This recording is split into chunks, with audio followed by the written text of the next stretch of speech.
ज़ौक़वी साहब, मेहमान खुसूसी मोहतरम प्रोफेसर आबिद अली साहब,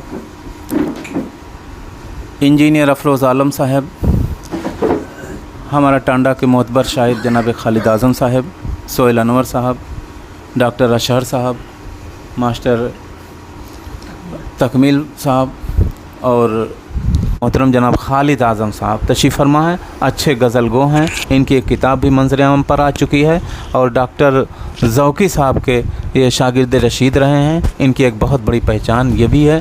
मैं इनसे दरख्वास्त करूँगा कि तशरीफ़ लाएँ और अपने कलाम से हम सब लोगों को नवाजें।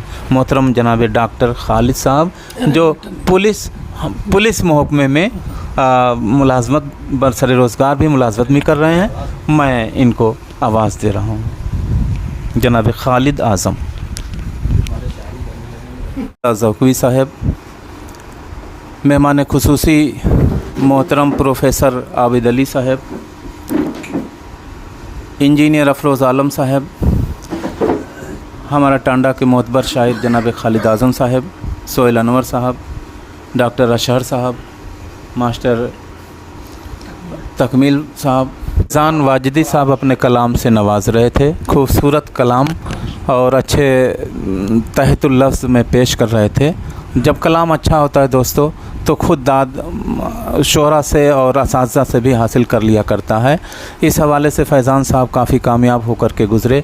दोस्तों, हमारे दरमियान कुछ ऐसे लोग भी मौजूद हैं जो डायरेक्ट शायरी तो नहीं करते, लेकिन शायरी का अच्छा ज़ौक़ इस हवाले से रखते हैं कि सुनते भी हैं और दूसरों की गज़लें वक्त ब वक्त गुनगुनाया भी करते हैं। पढ़े लिखे हैं, साइंस के टीचर हैं, लेकिन क्या होता है कि जब ज़ौक़ उनके सर पर चढ़ जाता है तो फिर बहरहाल गज़लें गुनगुनाए बगैर नहीं रह सकते। जनाब मास्टर तकमील साहब कौमी इंटर कॉलेज में साइंस के टीचर हैं और पूरे टांडा में बड़ी कद्र की निगाह से देखे जाते हैं।